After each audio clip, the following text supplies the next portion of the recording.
Well, hello and good evening, and welcome back to Progressively Yours Health and Wellness Podcast. I'm IMANI. I'm Bernard.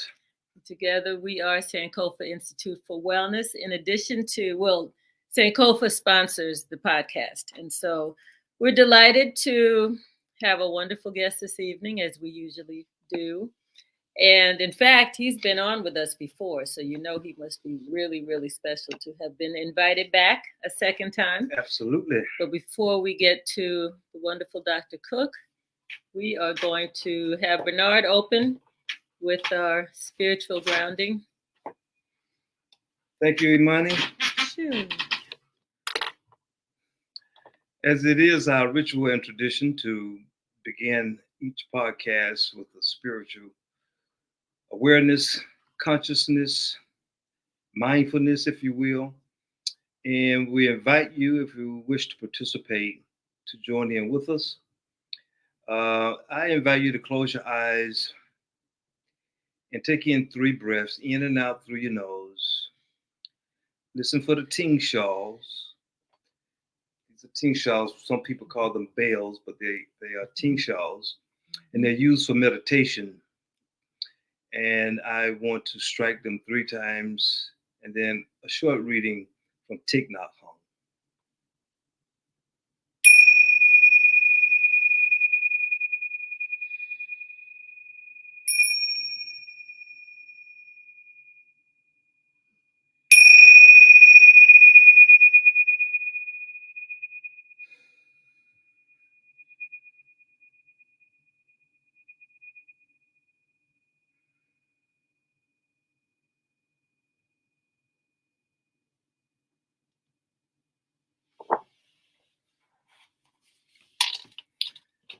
Love is born from understanding.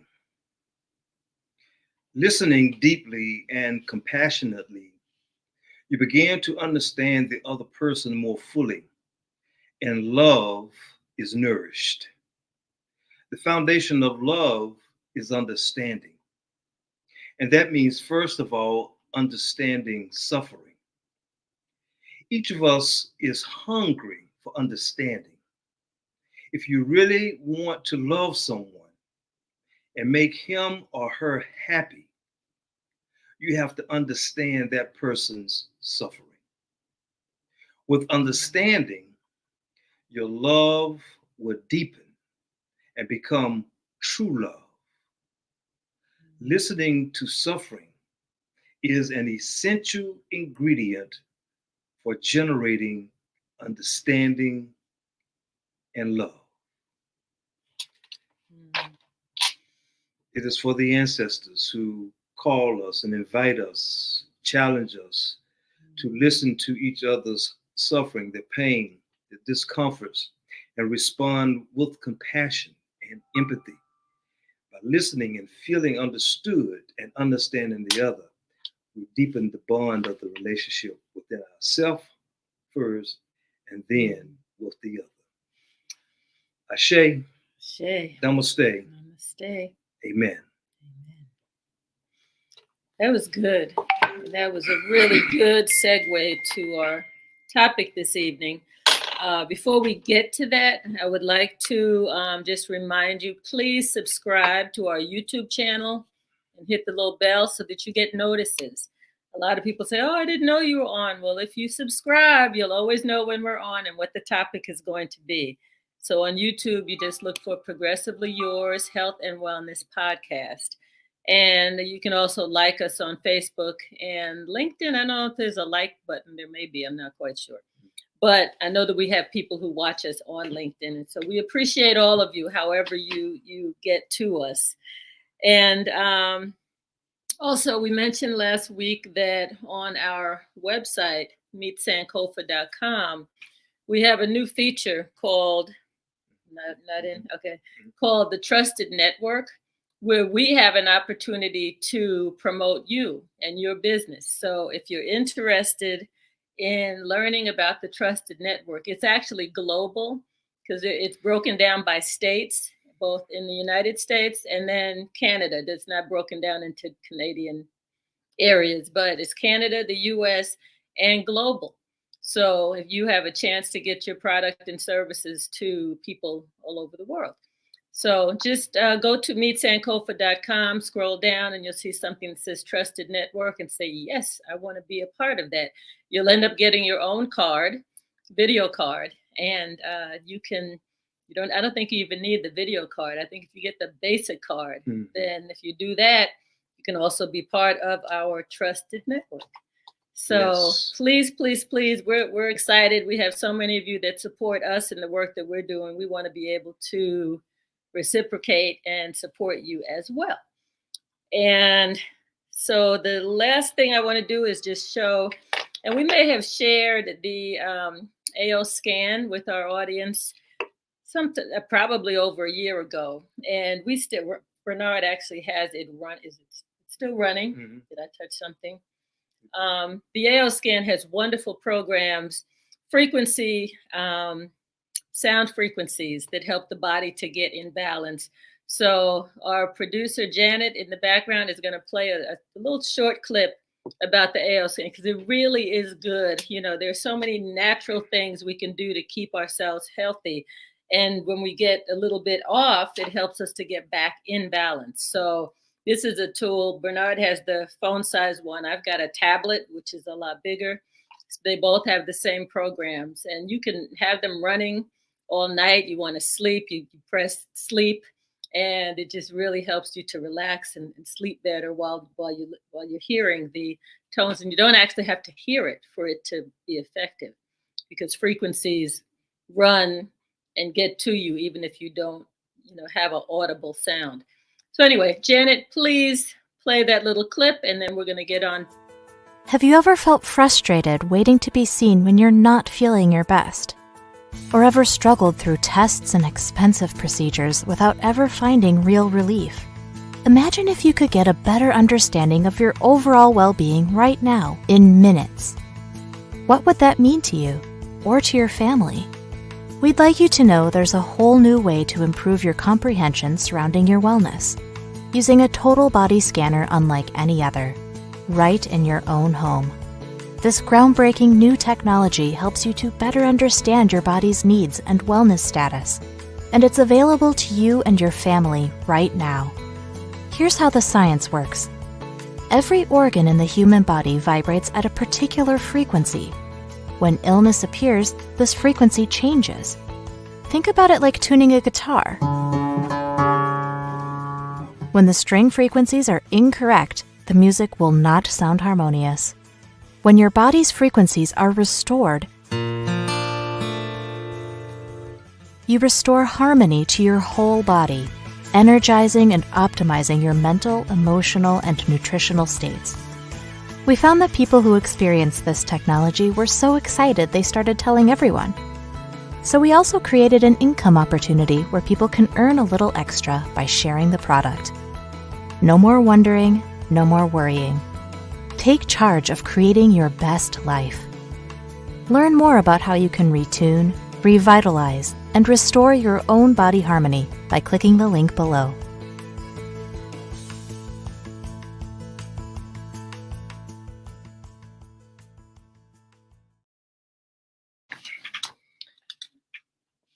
Thank you.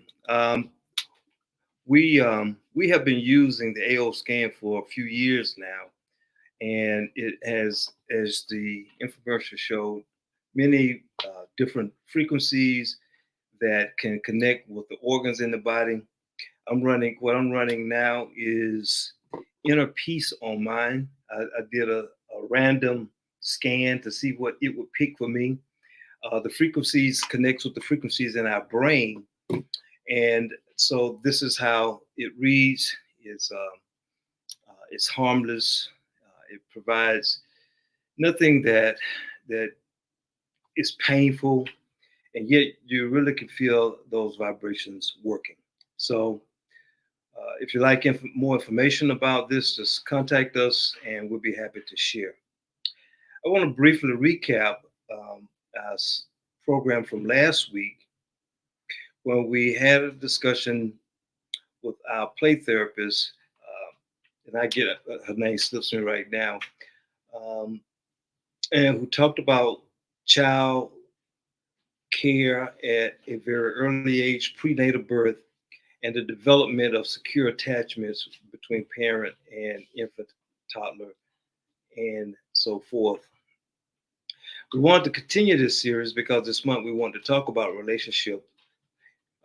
Commercially, everyone is dealing with and talking about and preparing for Valentine's Day.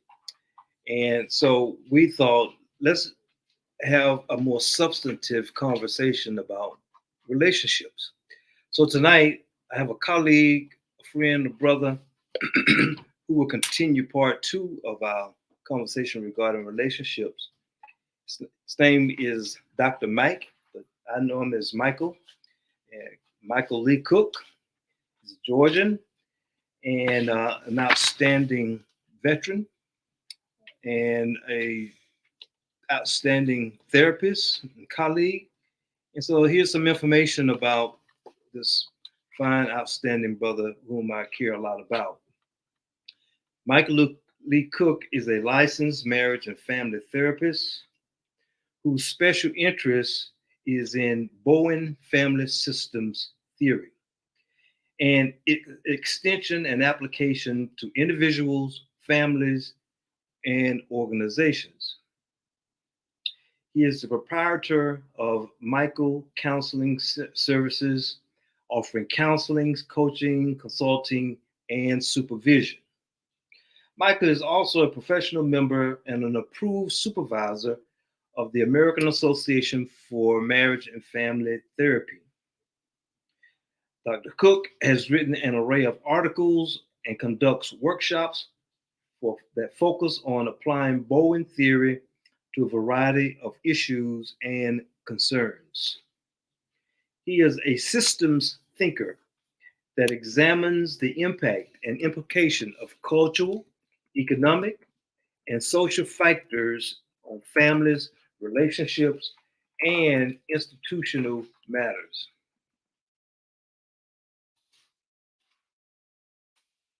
Michael is a combat veteran and holds degrees in business, theology, and counseling. He is the author of Black Fatherhood, Adoption, and Theology, 2015. It is indeed an honor and a privilege and a joy to bring him back to share with us again. Michael Lee Cook, Dr. Mike. Hey, Mike. Bernard, how's it going tonight? Dr. Money, you all doing well? Doing well, Dr. Mike. It's good to see you again. Yeah, thank you. Good to see you all. Yeah, thank you for joining us once again. You will be indeed one of our regular returners because of what you bring to the table, what you have to offer, not only educationally, but your experience in family life, your experience as a veteran, your experience as a therapist, and at the end of the day, just as a good human being. And so we're grateful and we're honored that you are here with us tonight. Thank you. Well, thank you. I mean, I'm certainly glad to be here. Appreciate you all returning. My mother used to always tell me, and this is a family thing that you learn when you grow up. She said if the person invites you back to the house twice, that means you did something good the first time. Yeah, true. So thank you all for letting me come back and eat off your table again. So I appreciate that. Absolutely. As Luther Smith would call it, we're having table fellowship. We don't have so the food is the information that will nourish the hearts and minds and spirits of those who are listening in. Absolutely. That's good. So Michael, before we get into the heart of what you will share with the audience tonight, just tell them briefly about who you are when you think about your life between birth and age 12. What are the first thoughts that come to mind briefly about your story? Well, I mean, I think right off the top, when you ask that question about who do I know myself to be or who I understand myself to be between the ages of 0 and 12, I was thinking about this not long ago because what I try to do is I try to break my life down in decades. And so every time I think about it, I kind of think about, what was I really up to during the first decade of my life, the second decade of my life, so forth and so on.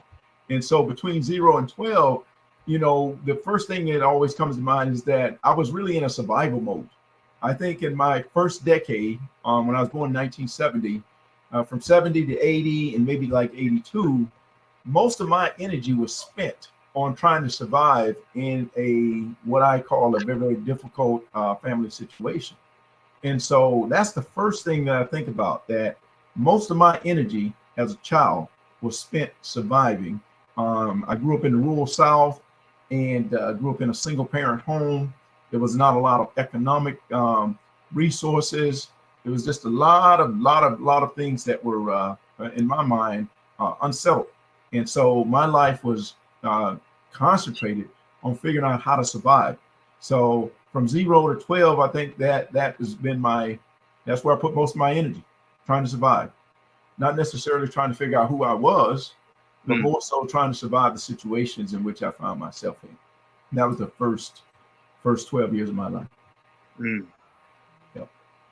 The question that comes to mind for me was, what was your best survival mechanism as a child? I thought about that too. Having 2 kids of my own, I always say I'm not going to leave them money. I'm going to leave them an envelope with a couple of ideas in it. And those ideas are my best ideas. I don't know if they're going to like that, but yeah, they very well may not like that envelope and they like those ideas, but these are my best ideas and they work for me, and maybe they work for you too. So I think one of my biggest survival techniques was coming to terms with the fact that I could only control certain things, and the things that I could control, I had to really lean into it. Like I could always get myself up and go to work. I could always get myself up and go to school. I could always get myself up and find something to do with my life. I didn't always have to be concentrating on the things that I didn't have. I could always put my mind towards things that I did have. And I think even to this day, that's the way I look at life. I don't look at it as being half empty, but I look at it as being half full. And I think I learned that primarily when I was about 8 years old. I think it really kind of set in. It's kind of been building over time, and I remember very distinctively that when I grew up, I used to work in the tobacco fields as a young kid. And the tobacco fields, people may not know about that from a rural South, is where basically you go out and you pick tobacco, and people pay you for it, and they pay you a little money. And so when I was about 8 years old, I was talking to my mother about a budget, and I heard this word from the guy that I worked for in the tobacco field, because his name was Billy Worthing, and he used to always have this big this checkbook with 3 different checks in it. And I would always ask him, maybe he could give us a little bit more money. And he said, it's not in the budget. So I started hearing that word, the budget, and then I started trying to figure out what that was. And then I told my mother at 8 that we needed a budget because we were not eating on a regular basis and it just was not working. Wow. And she said, hey, I don't make enough money to have a budget. And I said, Mama, that's why you need a budget, because you don't make enough money. And that's when she got out the switch and all that kind of stuff. I'll teach you about a budget. I'm gonna teach you about a budget, and count these swipes I'm getting ready to put on you. That's gonna be your budget. But wow. Yeah. But what I realized is at that moment in time that really I was on my own. It really set in my mind that, if I'm going to be able to get the kind of resources that I think I need on a regular basis, I'm going to have to find some way to get those. And that was one of the biggest skills that I learned, and I think it set in again when I was 8 years old, thereabouts. I raised that question because it's stories like you're sharing now that everybody has a significant story. And as I've come to know you, and I've been knowing you for 20 years, I've seen how that has played a part in how you've transformed your life.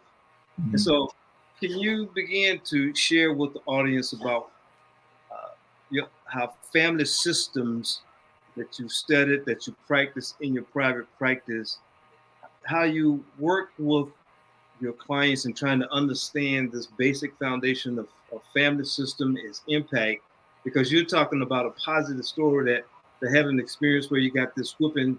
I've got a knot upside my head when my dad smiked me when I was about 11, because it was a few weeks before he died, around money that has just kind of stuck with me. But in your practice, talk about what family system is and how it can be applied, and how we as human beings need to understand our family in history and in context. You know, one of the things that, and I didn't realize it at the time, but what I realized is that no one is developed outside of their family. Whatever family we were born in, or whatever family we were adopted in, the people that raised us, the people that were around us, they've had more influence on how we function to this very day than we even can imagine. So one of the things that I try to do is, first and foremost, when I work with clients, is whatever trouble or whatever concern they may bring to me to therapy, the first thing I really want to know is, who were the people you grew up with? How were you raised? Where were you raised? You know, what did you learn from that family? Because whatever you learn is the way in which you're trying to manage your life even today. So I try to break the story open, that if you were born in a rural South, that's different than being born in say Chicago. If you were raised Baptist, that's different than being raised in no religious orientation, a home with any religious orientation. Being raised with resources, money, you know, access, all that kind of stuff, that's different than growing up poor. Growing up in homes where there's drugs, alcohol, addiction, whatever the case may be, that's different than growing up in a home without those things. But the point is that every one of us have been shaped by the very people that raised us and the people that we have been engaged in. And most of our lives, I have found, is either we are trying to recreate what we have experienced as children, or we are trying to run away and to do something different than what we've learned as children. But everything that we do, I've come to learn that it's associated with what we experienced early on in our lives. And when we enter into relationships, I always ask the question, when you enter into a relationship, what is it that you want most? Are you seeking companionship? Are you seeking love? Or are you seeking to do something a little bit different than what you've seen in your own family? And it has led me to this idea that I only see children in therapy, no matter what their age is. So if a person comes to me, they're 50 years old, I'm not really dealing with a 50-year-old. I'm dealing with probably with an 8-year-old or 7-year-old or 12-year-old or 16-year-old. It just depends upon what, what issue they're coming with and where they are in that moment in time. We have your presentations whenever you want to go to them and talk about the genogram in relationship to maybe what you're discussing now. So whenever you want to do that, just let Toya and Janet know. Okay. I think that is so powerful what you said. And I think so many of us don't think about how we carry the family, you know, what we've learned, because we all see the world through our lens. And our lens is definitely is created by that foundation when we're very young. So, it's definitely something to think about. Well, and the one thing I will say too is that I oftentimes, when I'm working with folks in counseling, it could be individuals, it could be couples, but I was just taking an example of couples. Oftentimes when couples are in conflict and they bring that particular issue to therapy, they may say they're not communicating, or they got in a fight, or they're fighting over money, or whatever it may be. And I always ask the question, how old are you when you're in that conflict? They say, well, I'm 40. Well, I'm 35, I'm 50, or whatever. Yeah. And the reality of it is that you don't conduct yourself like you're 50 years old or 40 years old or whatever the case may be. The reality of it is that when we are in conflict and when the anxiety rises in any kind of conflict, we generally regress down to the age in which we first learn how to deal with conflict. And that could be 7, 8, 9, 10, 14, whatever the case may be. So I would also invite your audience to think that when I'm upset, what age am I when I'm upset? When I act out, what age am I when I act out? It's probably not your chronological age. Probably. It's probably more of a regressed age. And most of that, Michael, is, as you well know, is not known consciously because it has settled into the unconscious, so and has been internalized on a cellular level as well. And so to awaken that consciousness so that people can begin to reflect on their early life story, make connections with where they are today, is a way that you, I would imagine, help them to lead to self-transformation. Is that right? Oh, absolutely. There's no question about it. At some point along the way, it's just like driving an automobile. If you run that engine long enough, you're going to have to take it to a service department at some point along the way. It may be, you could be out in the middle of the desert, or you could be on a highway traveling somewhere. But sooner or later, if you ignore it long enough, it's going to break down on you, and you're going to have to go and take it to a service department. In my mind, counseling is a service department. You need regular checkups. You need, just like you change your oil about every 5,000 miles or 10,000 miles, you got to go in and check on what, what's the history of your own life. And I think so often, most of us, or many of us, believe that we can get a couple more miles out of this thing before we actually have to go do something about it. Yeah. Michael, won't you bring up the genogram, since we're talking about the early family life history, and share with the audience what the genogram is, what it looks like, and possibly how they could develop their own. And we'll come off screen and Okay.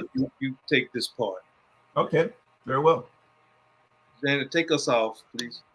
Well, one of the things that you'll find along the way, when the let's see, the slide is coming up. Should be coming up in just a moment.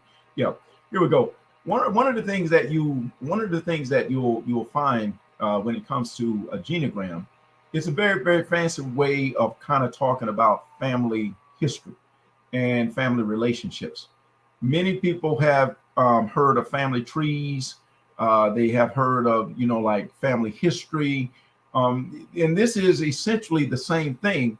However, when you're talking about a genogram, what you're really talking about is you're trying to map out the relationships of the people who you grew up with, the people that were in your family. And not only are you trying to identify the individuals that were in that family and part of your family even to this very day, but you're trying to get a real look at the kind of emotional processes that go on within family. And so if you take a look at the screen and we'll just start down at the bottom where you see here where there's a person named, and this is a fictitious family, by the way. So no one that you know hopefully matches this, because this is a fictitious family. But if you look at here, Bella, this is an individual, and this particular person is actually in a relationship with Carl. And so these two people, as they are in a relationship with each other, you have to notice that, perhaps you notice that these folks are connected to other people that are in their families. So Carl is actually, in this case, he has a brother named Peter, he has a sister-in-law named May, and he has a brother named Leon.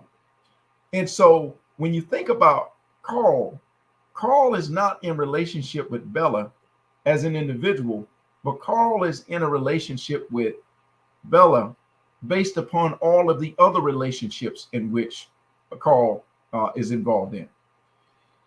If you take it to the next level, this is the level of his parents, Carl's parents. So this would be this circle symbolizes Carl's mother. This square symbolizes Carl's father. So if you look at Carl and his mother, then you realize that this sort of jagged line with two parallel lines, this is an indication that these folks are very close. They're very tight knit. But within that tight knit relationship, there's a lot of conflict. So you might imagine that Carl's relationship with his mother is going to have an impact on his relationship with Bella. And so, and even in the case of his mother, her husband, Tony, there's conflict within that relationship. So generally speaking, Tony and his wife, in their conflict, often parallels the kind of conflict that that Carl would have with his mother. And so the ideal of it is to be clear that Carl is ultimately not in a relationship alone with Bella, but Carl is actually in a relationship based upon all of the other relationships within his family. If we take it a step further, we look at Edison and Sarah. Tony, which is the husband, Carl's father, has a father named Edison and has a mother named Sarah. It indicates here between Edison and Sarah that their relationship was harmonious or is harmonious. So you might wonder, how is it that if Edison and Sarah, which are Tony's parents, if they can have a harmonious relationship, what would make Tony susceptible to having a conflictual relationship with his wife, and ultimately his wife having a conflictual relationship with their son, with her son, Carl? The ideal of it is that we start with one generation and it moves to the next generation, and the same thing happens in the next generation. So if you ever heard this ideal about a generational curse, or, we pick up what we learn from our own families, this is the way the process works. Anyone that's in relationship generally are in relationship out of the relationships in which they have formed with their parents, and then ultimately with their own spouse or partner, and then ultimately their offspring will carry that same sort of method with them in other relationships. So the bottom line of it is, none of us start with just who we are, but we actually start with the relationships that come before us. So long before you and I are born, there are many things that are happening in our family lines that we have no access to. And we wonder, how is that this got passed down to us? But the truth of the matter is, there's the same problems or the same challenges or the same assets that were there before you were born, or the same assets and challenges that are often passed down along the way. The challenge becomes is that in our families, if we are in fact or not what we might call conditioned well to challenge some of these experiences, we are likely to carry those same experiences back to us, back with us in our relationships. A classic example of this would be if a person leaves home and they may find themselves going back for a holiday, Christmas, Thanksgiving, etc. And when they go back home, they are generally treated the same way they were treated before they left home. They may perhaps be seen as the young daughter, the young son, or young uncle, or whatever the case may be. But oftentimes they don't get to identify themselves as individuals, adults. But when they go back to their original families, they're often seen in the same light in which they left their home. So just imagine this. If you have a person like Carl, and he has a brother, and he has a sister-in-law, and he has another brother, all of these people will influence each other, but we don't know exactly how they influence each other unless we knew how their parents function. That doesn't mean that sometimes they remain married, sometimes they get divorced, or whatever the case may be. But whatever happens in this family is likely to travel with Carl and anyone else along the way. And so the ideal of it is for us to be able to go back and think, who raised me? What did I learn from that family? What are the things in which I would like to continue on?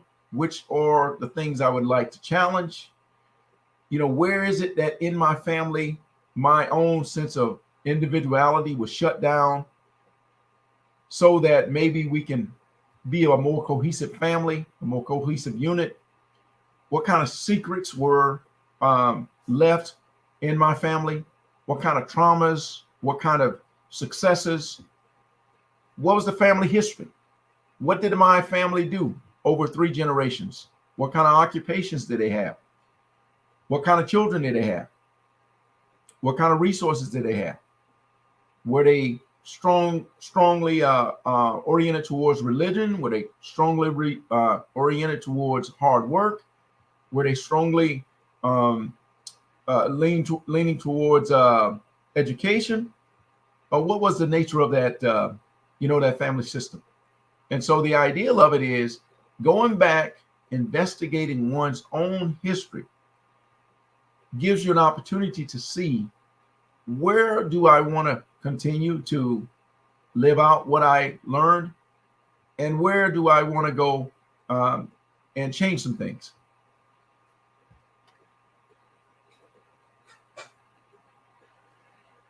So this will give you a sense again of a genogram.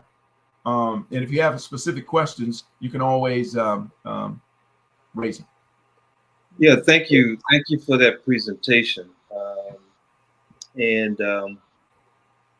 have one of our persons on the show that who's watching had this comment and want to share it for you in the audience. Mm-hmm. That's very true. When I released the bitterness from past experiences, I realized my mindset stemmed from negative experiences in high school. Mm-hmm. So I was still a troubled teen in my 50s. Wow. You know, that's amazing. It is. And the sad part is that a lot of people don't realize, how they're acting out as their teenage self or child self. So the work you're doing is so important. And imagine this too. I mean, as a person said that they were angry teenager in their 50s, but not only they're in a relationship, they probably were the same way at work and other relationships. I mean, we carry it everywhere we go. That's right. That's the amazing thing. That is so true. So, Michael, as you presented the genogram, I wrote one question. How would you talk about birth orders? If I'm born, the firstborn or only child, secondborn, thirdborn, Carl had 4 siblings. Yeah. How does birth order have an impact or connection with how I may develop, to some degree or another? Yeah, that's a very good question, because most people don't realize that every child is actually born in a different family, no matter what your birth order is. Like if you are the first child born, you're born in a different family than if you are the last child born in that family. Right. The timing is different. It's like, to give you an example of, when people get married, as an example, and they have their first child, they're very excited generally. They're just very happy that this is our first child. We're getting ready to get started, build our family and everything. I mean, so by the time they get to the third child, they like, we've done this before, The thrill is gone, kind of. Well, the thrill is gone. I mean, these kids are getting more expensive by the day. So it's like, if you're a firstborn child, you're going to be in some ways born into a family oftentimes of excitement, high positivity. And so that sets you up to be the kind of person who you might say is a high achiever. You're a leader of a family. If on the other end, you might say, if you are the baby of the family, and you say you are the baby of 3 siblings, and you have 3 siblings ahead of you, it is likely that those siblings are probably going to spend more time not taking your opinion very, very seriously because they say we've been here longer than you have. So a younger sibling is oftentimes the person who is silenced in the family and the person who is basically they're sort of seen as the baby, as they are the baby in the family. So if you might imagine two people getting together, a firstborn and a baby of the family, you might find it very difficult to figure because the firstborn is probably going to go into the relationship with the idea that I'm in charge. I've always been the first one. I know better than you. You're younger than me, or whatever the case may be. Sometimes if you're younger, then that means that oftentimes you might, well, at times you might find yourself questioning, where do I actually have a voice in the relationship?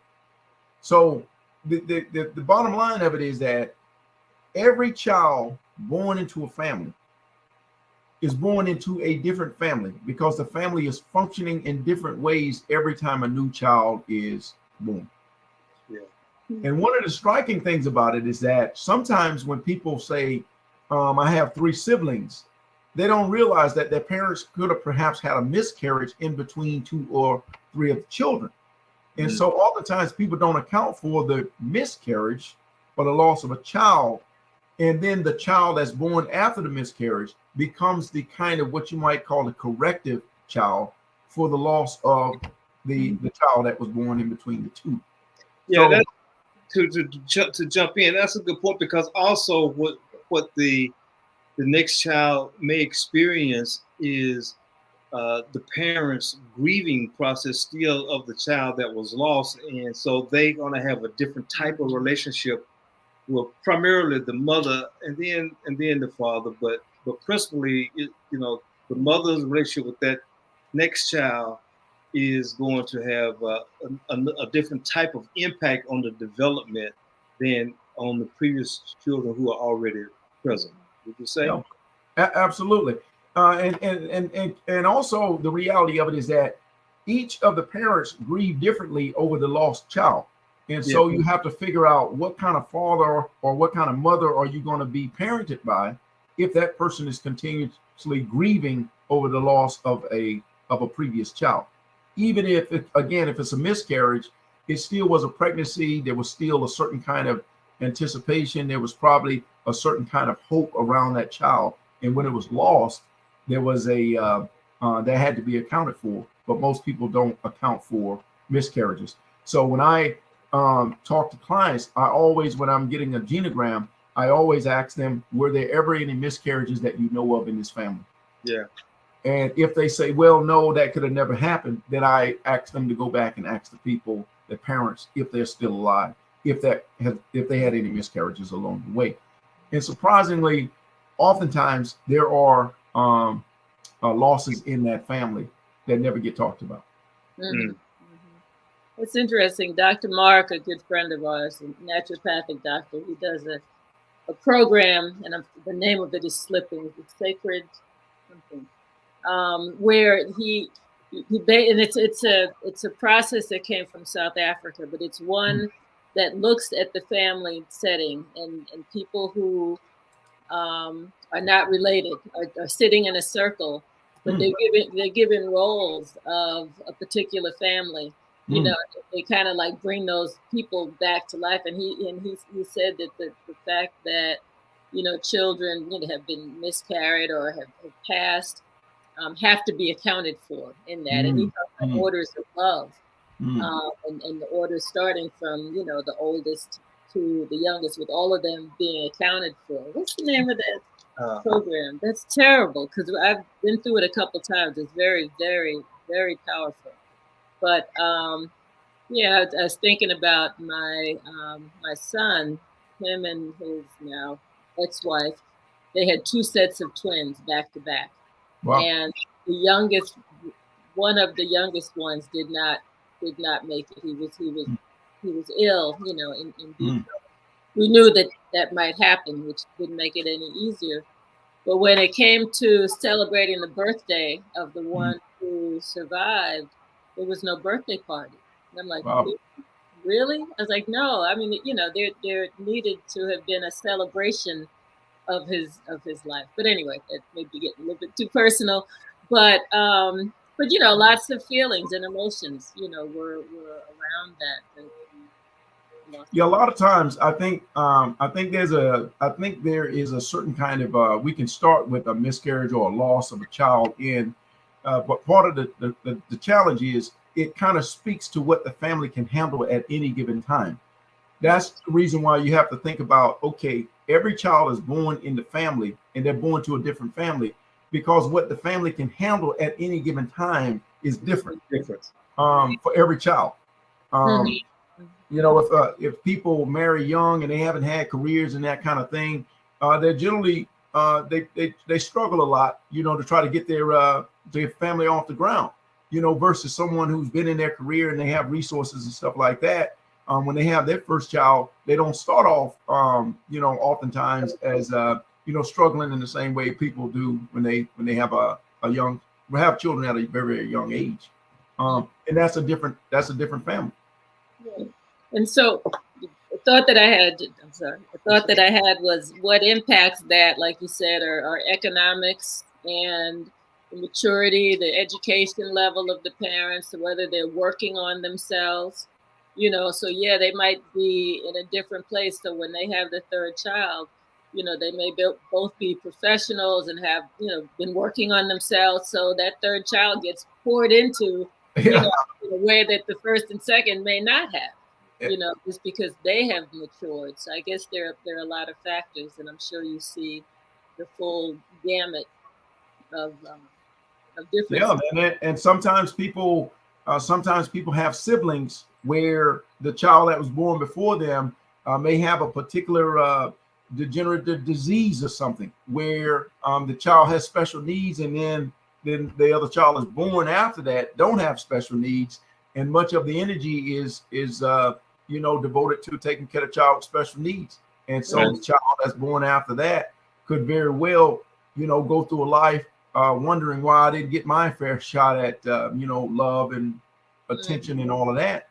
And then you find 10, 15, 20 years later, that person shows up in a relationship and they may find themselves coming to therapy and wondering, why can't I get why am I not able to communicate with my spouse, my partner, why they don't love me, all these kind of things. And it can stem from the fact that they never had the shot as a child. I'm going to ask Janet to put up the screens of the three beginning with wow and go and show all three comments. Really good comments from our viewers. Wow, I didn't realize that, but yes, my conversations with my older brothers are sometimes weird because of the way we experienced our parents. Mm-hmm. So yeah, we can experience our parents differently. And then it says, not bad, weird, just that we have different perspectives. Mm-hmm. So yep, that certainly happens. And the last one, thank you for bringing miscarriages to this topic. My mom had 3, and I recently reminded my brothers that we should acknowledge them. I'm really the 7th of 7, not the 4th of 4. My oldest brother is actually number 3. And one of them was given a name. So this is a very important aspect of the family dynamic. Wow. Wow. Thank you for sharing that. Thank you very, very much. Yeah. Wow. So much that goes into this living life thing and the family connections.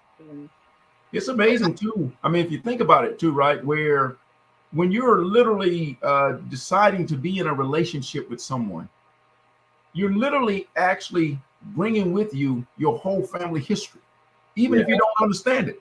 Yep. I mean, they just never go away. They're always there. Yeah. Cannot go away. Always there, right? Green Acres in New York. We laugh about that all the time. It's like we had such different backgrounds and upbringings, but somehow as adults we clicked. So yeah. So you know, Mike, I was your conversation reminded me of the case in terms of the miscarriage piece, or a stillborn birth, which I have a couple who came in to work on couple issues, lack of communication, their intimacy level was not where they wanted to be, and it was several sessions before the mother, the wife, and got to the point that they had a death, and they were in a session on the day that they were celebrating either the birth or the death of the child that they lost. Wow. And it was, and see, I didn't ask that question that you recommended that I will add to my list of questions. But I remember that session, how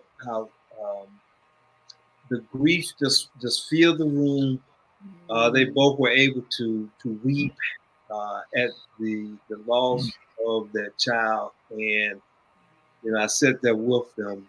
But what you're talking about in relationship to when you look at the orders and who was born in, then the deaths and the miscarriages, stillborns, all of that impacts the overall relationship. And what they didn't see up to that point was that the mom, who, as you said, everybody grieves differently. Her grief was so because she carried the baby within and delivered the stillborn, and so her grief was at a whole kind of different depth, emotional level. Father was trying to understand, and he was grieving also, but there was a clear difference between the two that we were able to talk about and work through. But thank you for bringing that up. Yeah, the thing that I would say too is that even when you're talking about the stillbirth, or you're talking about a miscarriage, or even children just in general, children may represent something particular to a family, one family, that it doesn't represent to another family. Some people are accepted in their families because they can have children. Some people are rejected out of their families when they can't have children. So it's a question of what does a child represent to a family. If the baby is born, it's what do girls mean in the family? What do boys mean in the family? What does if a person has if they're gay, or if they're lesbian, or if they're different, whatever the case may be, the question becomes, how is that played out in the family? And if a person spends the rest of their lives trying to overturn that. One of the things I always like to say is that our children cannot give us a better childhood, and our partners cannot give us better parents. Because oftentimes people will try to get a better childhood through their children. They will say, I will give my child what I did not have. That's not really about the child. That's really about the parent. Cells, right? Yeah, exactly. And if a person decides that they get married or they want to partner up, oftentimes they're trying to get a different set of parents. They want their partner oftentimes to deliver to them the very things that either their parents delivered or did not deliver to them. So, and you have to note that that's an unconscious thought, and absolutely. And so your role is to bring it from unconscious to conscious, so they can see how it interferes or is playing out in the dynamics of the relationship. Is that right? Absolutely. And the beautiful thing about that is that you don't really know what's going on. Like I go back to the automobile example. You don't really know what's going on with that automobile until you get it up in that shop and they start putting all those devices on them, and they begin to kind of make you aware that that noise you were trying to cover up by turning up the music really Wow. That really is a muffler that we need changing, So Brother Mike, we are just about out of time, believe it or not. Time goes so fast. Tell us one good success story, something that you are so proud of in terms of the work that you've been doing. Well, that's it. Well, I can think of a number of ones. The one that I think about now is it was a woman that I was working with, and this was recent times. I was working with her, And the one thing that she was trying to do is that she was essentially trying to live her childhood or relive her childhood through her daughter. But her daughter was rejecting the idea that her mother was spending so much time asking her questions about her life, kind of nosing her in her business and everything. So the success is that the mother had to realize that the only way that she was ever going to improve her relationship with her daughter was that she had to go back and improve her relationship with her mother. It was a risky proposition because she felt, hey, I'm done with that woman. I've already gone and gotten all the mother I'm gonna get out of her. And I said, no, you got to take this risk. So she was able to take the risk to go back to work with her own mother. And that freed her up to actually be in a relationship with her daughter, in a mother and daughter relationship. So the work goes back. You want to change your life, always go back to the original relationships, and it'll free you up to really do some good stuff in your current relationship. So that's Sankofa. what I think. Go back in order to move forward. Go back to where you've been to get it right. That's it. Understand at a deeper level. That's wow, it. this has been such an enlightening conversation. We've gotten so many positive comments from our viewers. So you're going to have to come back a third time because I feel like we're just warming up and our time is up. Yeah. So sounds good. Yeah. Thank you all for listening. Thank you all for inviting me back to your table again. And always a pleasure. Thank you. Yeah, thank you. And when we go off the air, don't go away. We'll talk behind the scenes. But so we have right at 2 minutes. You have the parting words tonight. We generally may have something to say, but we've done our commercial and ads earlier. So what do you want the audience to take away from what you've shared by way of summary tonight? Yeah, what I would like to say is there are a couple things really quick. Like there are, in my mind, there are at least a couple of key dynamics that influence relationships, and you got to keep this in mind. First, you got to keep in mind that these are individuals that are in relationships trying to live out their own lives, trying to make meaning of things that they quite may not even understand themselves. They have personalities, traumas, and all that kind of stuff. And you have to kind of keep in mind again that the family of origin, parents, siblings, cousins, friends, all these folks have shaped us in ways in which unconsciously or consciously, they're going to be with us everywhere we go. So my invitation to you and me in this ongoing work is to take some time to really study the family in which you were born in and raised in, and ask yourself, how does that family in all of its many different ways influence me and influence my behavior as I am today in my relationships and in my life? And that's what I would leave you with. Thank you. Yes. Yeah, thank you. That's excellent. And as you were saying that, I was thinking about how we sometimes we overlook not paying attention to our immediate families of origin, but we can do that. Plus, we have to understand how the transatlantic voyage and our ancestors way back there then has also played in how our parents have been influenced and how that influenced us. It's also on a cellular level. So many generations and decades of history in us that impacts who we are. Absolutely. Thank you once again.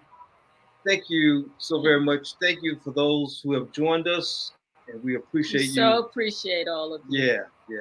Have a wonderful evening. Well, next week, Dr. Eugene Robinson will be on the show to talk about caring for our elderly parents and what we need to know about elderly care on this as we talk about family dynamics.